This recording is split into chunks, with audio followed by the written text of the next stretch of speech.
libertarians are actually, in personality, very much like liberals, not like conservatives, very much like liberals, but just lower in compassion and just...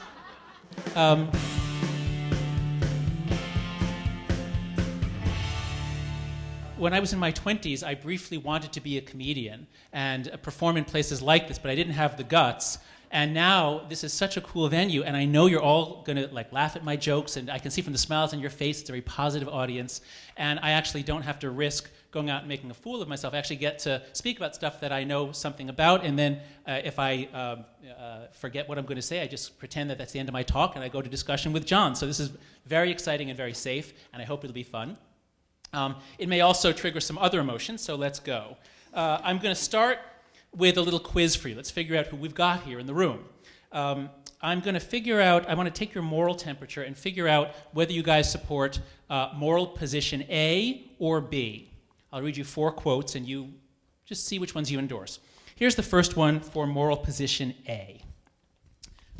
Here's a quote from, it's a quote from a philosopher writing about pederasty and homosexual relations more generally. Quote, "I have been tormenting myself for years to find if possible, a sufficient ground for treating these acts with the severity with which they are treated at this time by all European nations. But upon the principle of utility, I can find none." He then concludes that all these sexual perversions that were punished by death and dismemberment should be legalized, permitted, that there's nothing wrong with them. That's quote A. Raise your hand if you sort of resonate, you think that, yeah, that makes sense, that sort of fits with your morality. Please raise your hand now. Okay, and raise your hand if you disagree with it. Okay. All right, now here's the first quote for position B. It's from probably the best-selling book of, let's see, here we are. The best-selling book of recent times. "Do you not know that your body is a temple of the Holy Spirit within you, which you have from God, and that you are not your own? Therefore, glorify God in your body." Okay, raise your hand if that expresses your morality, if you would agree with that generally. Okay. And raise your hand if you don't. Okay. So that's from Corinthians. The first quote was from Jeremy Bentham. All right. Now we'll just do 2 more, and then we'll get a sense of who's where. Here's the second for position A. "Questions of morality are questions about happiness and suffering. This is why you and I do not have obligations towards rocks. To the degree that our actions can affect the experience of other creatures positively or negatively, questions of morality apply." Raise your hand if you agree with that, if that basically fits with your morality. Okay, most of you. And raise your hand if you don't. Okay. All right, here's the last quote for position B. "We are repelled by the prospect of cloning human beings, not because of the strangeness or novelty of the undertaking, but because we intuit and feel immediately and without argument the violation of things that we rightfully hold dear. Repugnance, here as elsewhere, revolts against the excesses of human willfulness, warning us not to transgress what is unspeakably profound. Indeed, in this age in which everything is held to be permissible so long as it is freely done, in which our given human nature no longer commands respect, in which our bodies are regarded as mere instruments of our autonomous rational wills, repugnance may be the only voice left that speaks up to defend the central core of our humanity. Shallow are the souls that have forgotten how to shudder." Okay, raise your hand if you agree with that, if that's your morality. Okay, so I think we have a pretty clear sense that position A wins. So position A was Bentham, and that last quote before was Sam Harris. So raise your hand if you generally endorse position A. Things aren't wrong if they don't hurt people, etc. Raise your hand high. Okay. And raise your hand if you endorse position B. That's the Bible and Leon Kass. Raise your hand. Half. Okay. Julian, what was my prediction? I predicted it'd be 90% Bentham, 10% Kass, but I guess I was wrong. It's like 95% Bentham, and then a half will be whatever. So now these 2 positions are you can think of them really as a dimension of social cognition. I call it the Bentham-Kass dimension. It runs from Jeremy Bentham and perfect utilitarianism on one side to Leon Kass, the sort of conservative philosopher who was the head of Bush's bioethics panel, on the other. And people fall along this distribution, and we'll talk about that distribution, but this is what I would call not a representative sample of America. Okay. Now, when I say it's a dimension of social cognition, think of it this way. our brains evolved to perceive physical space in 3 dimensions. It's not something we had to learn from our families. Like all animals, you know, a horse is born, and on the day it's born, it can walk around, doesn't bump into things. So our brains process space in 3 dimensions. We get that intuitively. In the same way, our minds process social space in 3 dimensions. The first dimension is a horizontal dimension of closeness or solidarity, is what sociologists call it. All over the world, people make distinctions between those who are close and far away. Your family is close, strangers are far. Your friends are close, your enemies are far. So we just think about people, are they close to me or far from me? You know, society will affect how you use that, but that is deep and innate. You find it in every culture. Then there's a vertical dimension of hierarchy. People have a sense of who's above and below. Now, there are egalitarian cultures that actively suppress it, but it's there and they have to actively suppress it. Culture, again, will matter. It can play it up or down, but human minds all over the world perceive this vertical dimension. If you've ever studied French or Spanish or any Romance language, you know that they have to go through these contortions to recognize those 2 dimensions. And you use tu versus vous to mark both closeness on the horizontal dimension and being at your level or below on the vertical dimension. So those 2 dimensions must be marked. In English, you'd think our language doesn't do it, but our minds do it, and that forces us to find a substitute. So that awkwardness of do you address somebody by Mr. Smith or do you call them Bob, whatever, the rules for when we do that, they follow exactly the social rules in France and Spain and other places for switching from tu to vous. So it's not just in our languages. Excuse me? The and thou. Oh, there you go. So English used to do it. It lost it, but it's retained it in the form of Mr. or title last name. So those 2 dimensions are clear and simple. Everyone understands those. I've been studying morality for about 25 years now, and I got interested in these aspects of morality that nobody was studying. The aspects of morality, when you read the Bible, you read ethnographies of other cultures, and all over the world, it's not just about stealing and killing and honesty. Morality is often about menstruation and food and sex and who you're having sex with and how you handle corpses. And I thought this was very strange, and nobody in psychology was talking about this. So I was reading a lot of anthropology. And I spent a few months in India doing interviews, doing some field work there. And the conclusion I came to is that all over the world, it's actually, the psychology is so similar. It's a kind of a vertical dimension of divinity. Now here, I've already given you a vertical dimension, so you got to go to 3 dimensions. You know, an x-axis, y-axis, and then a z-axis coming out of the wall, let's say. So imagine social space is a 3-dimensional space. And this 3rd dimension is divinity. In many cultures, the idea is that God is at the top, the devil or demons are at the bottom, humans are in the middle, some humans are higher than others. Not in hierarchy, but in virtue, purity, sanctity, closeness to God. The whole Catholic architecture of saints and sainthood is very similar to what you find in Hinduism with levels of purity and reincarnation. So it's 3 dimensions of social space, and there's huge variation in whether you perceive this 3rd dimension. And my guess is that many of the people in this room largely don't, or at least they minimize it. This 3rd dimension is the absolute key to understanding why sex is such a big deal to most of the world, why they moralize all these things that don't hurt anybody. Let me just tell you a little bit about this dimension. If you understand it, then you'll understand so much of the culture war stuff. You know, I've heard so many people over the last 5 or 10 years say, I just don't understand why they care about gay marriage. I can't even get it. Like, are they crazy? It makes no sense. If you ever find yourself thinking that, probably it's because it's a moral issue that is arrayed along this vertical dimension of divinity, and you're not seeing that. So I'll just say a little bit about that.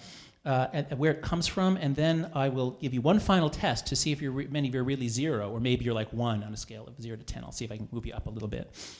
So why do we have this? Well, actually, Baba gave a great introduction to it.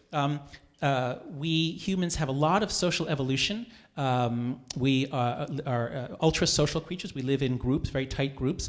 When our ancestors came down out of the trees, lived on the ground in very dense groups, suddenly parasites and exchanging microbes is much more serious than when you live in small groups that are largely arboreal. Then we begin also, we didn't go to hunter-gathering early, we first went to scavenging. We actually ate meat off of carcasses, which is very disease-ridden. So we're exposing ourselves to vast numbers of new toxins, but as our diet is improving, our brains are getting bigger, we have the capacity to keep track of things that no other animal can keep track of, like the history of something, what it touched before you got it. So the emotion of disgust emerges as this uniquely human emotion that guards our mouths. Think of disgust as a guardian of the mouth, like a sentinel there at your mouth. And if you, when I was studying disgust, we were working with a Japanese guy, and he brought in cockroaches, not cockroaches, he brought in honey-covered grasshoppers from Japan. And I was, I was a young disgust researcher, and I said, okay, I'm going to eat one. I was working with my advisor, Paul Rosen. We were going to eat one. And I made my hand go out, I made my hand pick one up, and I made my hand bring it, and as soon as it got there, I gagged. It was like there was a sentinel there that I couldn't control that prevented me from doing it. Now, I then took my other hand, I just like, and once I got it past my lips, it was fine. But this is the border, right there. That's the border. And so disgust guards that border right there. So it's adaptive, but we become more cultural and creative creatures. And as we start creating moral orders, we're weaving them out of all these other emotions and systems that we have. And so disgust expands to be not just a guardian of the mouth, but a guardian of the body more generally. And of course, sex is the other big place where we're putting things into our bodies. We're exposing ourselves to vast numbers of microbes and bacteria. So disgust expands from a guardian of the mouth to being a guardian of the body more generally. And then from there, it's just ready-made to become a guardian of the social and moral order, because anger makes us want to punish or kill or use force. Disgust makes us want to close off and separate. And there are many social problems which that's appropriate. When people have bad ideas, communism, ideas that are treated as threats, we use disgust, and we're afraid that they're going to contaminate our children. We're totally focused on our children. So many societies, every society I've studied, whatever emotional words they use to describe cockroaches and dirty stuff, they also begin to use that to describe moral violations that don't involve the body. So we're a creative, symbolic species, and we begin to use disgust to structure our moral worlds. And this is the case for all of human history. Until really the 20th century. It begins to fade out a little bit. I have a whole collection of sex manuals, not for personal edification, but for scholarly purposes, I assure you. And there are all these advice books from 100 years ago, 150 years ago, advice to young men about to get married, because of course they're assumed to know nothing about sex. Actually, are there some of those books here in the museum? There must be a section of books on sex in the Victorian era. Is really interesting. Turn to the section on masturbation. And what you'll always find, up until the 1920s, is all this language of degradation and impurity and pollution. And then in the 20s, a hygienic view begins to come in. We get mass market consumerism, we get rising wealth, we get rising individualism. So the world that we live in is the first, it's been called the first fully desacralized world ever devised by human beings. Modern, Western, wealthy, educated people live in a world in which disgust plays a much lower role than it does throughout human history and across cultures. So that's the sort of the biological and cultural history of how we got to the point where we could have a museum of sex. I mean, that was not really conceivable, I would imagine, until fairly recently. Now, I just want to briefly say a little bit more about this. This trait, both disgust sensitivity and then the tendency to use that to structure your morality, it varies a lot by individuals, like every trait. Some people are high on it, some are low. And my colleagues and I and other researchers have done research to measure disgust sensitivity. And what we find is that people who are low on it tend to be attracted to liberalism or libertarianism, as Baba was saying. People who are high on it tend to be conservative. Also, if you disgust people or you activate ideas of disgust, they get more conservative and they get more homophobic. So there's clearly a link between your disgust sensitivity and your moral judgment about culture war issues. We've shown that experimentally and correlationally. Now, political groups differ quite a lot on this. Libertarians are, of course, they're sort of the forgotten. I mean, you guys have a right to be annoyed, on all these surveys. Where are you on a 1 to 7 scale, liberal to conservative? No, I'm not. I'm not on the scale. What my group has found, is that libertarians are actually, in personality, very much like liberals, not like conservatives, very much like liberals, but just lower in compassion and just more rational. You guys, libertarians are the smartest, most logical, least emotional across all emotions, so there's a sort of a general personality similarity, which is why we all hang out together. Liberals and libertarians are always hanging out together, but they end up often voting differently because they have different views about social policy, but they're all very low on disgust. Actually, libertarians are even lower than liberals. They're the lowest on disgust sensitivity. This trait varies across cultures. As I was saying, I did some work in India where it's really woven into the laws and the social fabric, and it varies across historical eras. So once you begin to see this, that we sort of judge people, or maybe not people here in this room, but most people judge people based on what they do with their bodies, how saintly or godlike they are, versus how animal or degraded or debased they are. Now I'm hoping to give you this tool so that now when you go out in the world and you look at other people, almost like like a zoologist saying, "Oh, now that I understand that they have these scent glands that other animals don't have, I see why those conservatives are believing this or that or that." So, and it's not just conservatives. Liberals also have this to some extent. It's really libertarians who are the lowest on this. Again, it's part of being the most rational, just straightforward, logical, not perceiving magical essences the way that most people do. So before we turn this over to, first to John and then to all of you, I just want to end with a sort of a harder test to pass. Let's just see if you guys really are all Benthamites. I'm going to ask you a series of questions, and I want you to vote. I'll ask you after each question, you can either say yes for totally okay, morally ambivalent, or morally wrong. Okay? So let's start. Here's the... Okay. Birth control that prevents conception. Raise your hand if you think that's totally okay, perfectly okay. Raise your hand if you're morally ambivalent. And raise your hand if you think it's wrong. Okay. So everyone agrees on that. All right, now we'll move up the scale. A chemical abortion, by a pill, 1 week after conception, so it's a blastocyst, there's no nervous system, so a woman takes the morning after, or RU46, so a chemical abortion a week after conception. Raise your hand if it's perfectly okay. Okay, morally ambivalent, raise your hand for morally ambivalent, and raise your hand if you think that's morally wrong. Okay, so we're getting a few people beginning to peel off on that. Next, surgical abortion in month 6. Now, let's assume for the sake of argument that there's conclusive proof that at that age, the nervous system, while it is largely in place, assume there's conclusive proof that there's no sensation. Just assume that for the sake of this question. Abortion at 6 months when it looks like a little infant, but you can be confident that it won't feel any pain. Raise your hand if you think that's perfectly okay or that's morally okay. Raise your hand. Okay, raise your hand if you're ambivalent about it. Okay, most of you.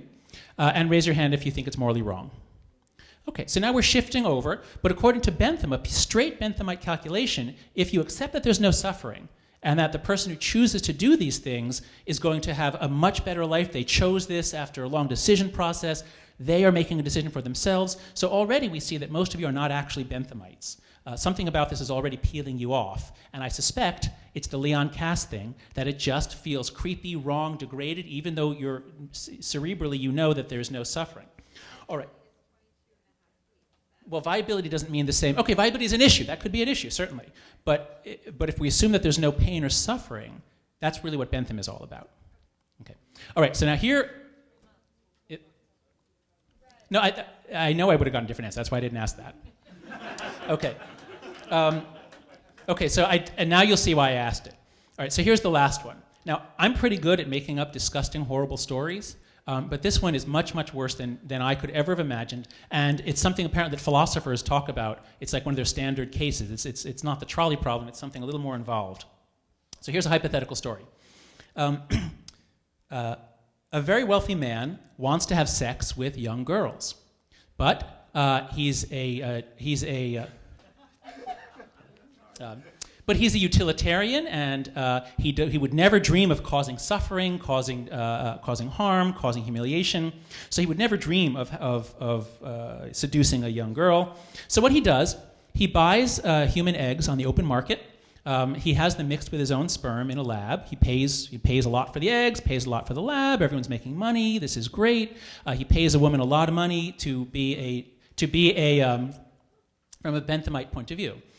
He pays a woman to be the carrier, the surrogate mother. At 5 months of gestation, he has a special surgeon come in, perform an operation that severs the brainstem above the middle, so that the child will be born decerebrate. In other words, no sensation, no cognition, no consciousness. It will basically be a human body. Oh, by the way, he paid to have sex selection, so he knows it's going to be a female embryo. You see where this is going.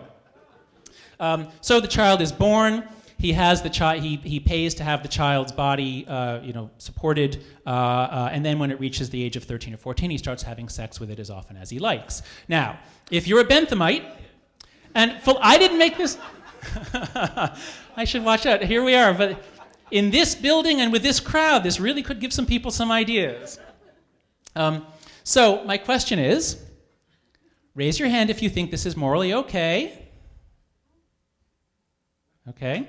Raise your hand if you are morally ambivalent. Okay. And raise your hand if you think this is morally wrong. Okay.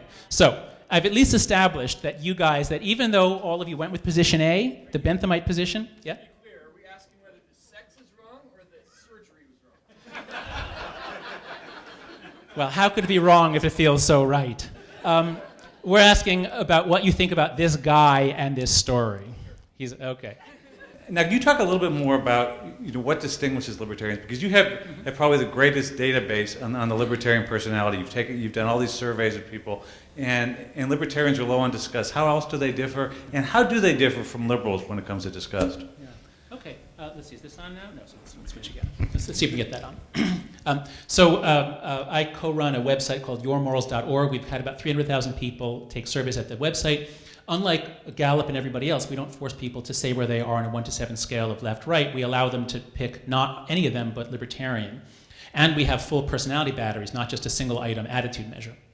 And I think the most interesting difference, the way to summarize really all the rest of the other differences, is that there are these two personality traits that Simon Baron-Cohen, he's an autism researcher, but don't get upset yet. He says that the difference between men and women is prenatal testosterone changes your brain. So we all start off in utero to be girls. And then if there's a Y chromosome, there's a little bit of testosterone. That changes a bunch of aspects of the brain. One of them is it makes the brain a little bit more prone to systemizing, that is thinking about systems and modeling them, and a little less prone to empathizing. So this is the difference, sort of the master variable difference between male and female, and also between masculine and feminine men and masculine and feminine women. And what Baron-Cohen says is that when people get higher on systemizing and really low on empathizing, if you go far enough, that is what he calls autism. Now, systemizing is a great strength. There's nothing bad about it at all. And what we found, we took Simon Baron-Cohen's measure and we gave it to people, and what we found is that so first we find his sex differences, just as he says. Libertarians are by far the highest on systemizing and by far the lowest on empathizing. And that's even true within sex. If you just look at women, let's say, women who become libertarians are higher on systemizing and lower on empathizing than women who don't. And liberals and conservatives aren't actually that different on these. So this explains the great strengths of libertarians and why they do so well in academics, why they do so well in think tanks. They're very theoretical, logical, rational people. We also have some logic problems. They solve them better than anyone else. So it's a strength, but it makes it harder. Empathizing means the ability to read the emotions and feelings of other people and anticipate what they're going to do. And I presented these results at the Cato Institute, and some people thought that they were being very offended, but people said no, yeah, that's us. Yes, that's exactly what. Yeah, that's cool. Yeah. Okay, Jerry. Well, actually, I'm sorry, we're not. Oh, well, okay, go ahead. Prejudicial speculation on my part, but I wondered if your questionnaire, which I still need to take, somehow attracts a self-selected segment of libertarians, where there are different kinds of libertarians. Yes. There are those so-called deontological, which really care about nothing except stay the hell out of my face. Mm-hmm. But there are many others, I think most of those that are associated with think tanks, like your friend Ron Bailey, who became libertarians only because they were very compassionate about human well-being. And Ron initially was a lefty, and he went to work for government to help do good for the world. And he was smart enough to figure out that that's not a very effective way of doing good for the world. but he's driven by compassion. And my anecdotal evidence is that many of my colleagues are as well. Well, it's certainly true that libertarians look at social policy positions and they say, my God, the liberal view is causing so much damage, and here's a way to do it much better. And they're upset that bad policies are put into place by, quote, bleeding heart liberals, people so motivated by compassion that they can't look at the effects of their actions. As for whether Ron's true motive was compassion, that is, was he just going about his business and he just kept feeling such pain, such horrible internal pain when he saw others suffering, and my God, the liberals aren't helping. What else is there? Oh, libertarianism. If that's really the causal path, then I would grant that you're right. My guess, though, is that libertarians, because they are on average, again, this is a survey of averages, there's lots of variations, so your mileage may vary. But my sense is that they more come to see this intellectually, and then they realize, oh my God, these policies are actually much better at helping people. Okay, I'm sorry. Talking about disgust, something that the people in this room have a hard time with. What uses are there of that feeling? And also, do you have any advice for how, should libertarians be trying to figure out these disgust feelings more to be able to understand? Yeah.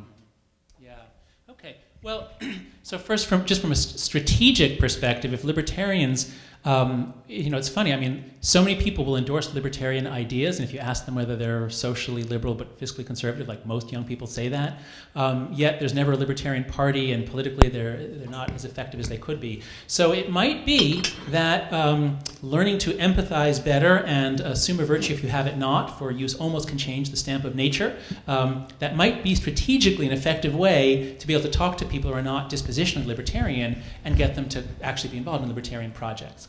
In a less Machiavellian vein, just thinking about, does this third dimension actually do anything for us? Or is it just some atavism that we might as well just ditch? To some extent, we do need to either ditch it or at least tone it down, because it makes us believe things like, for example, miscegenation laws.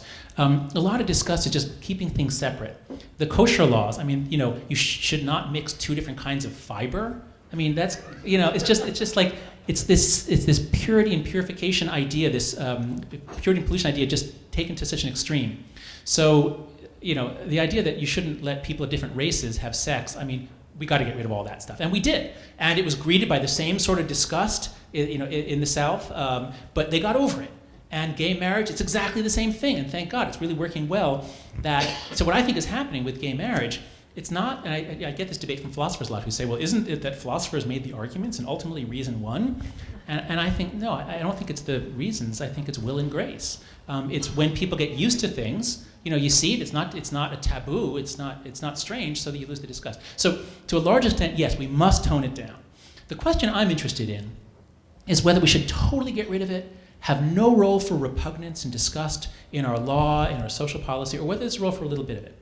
And when I listen to Leon Kass, I've seen him give a number of talks, and when I listen to him, and he's a great writer, and he's saying something that seems noble and uplifting, and I think he's right in general. And then you put up that concern about, can't we just manipulate everything to our pleasure?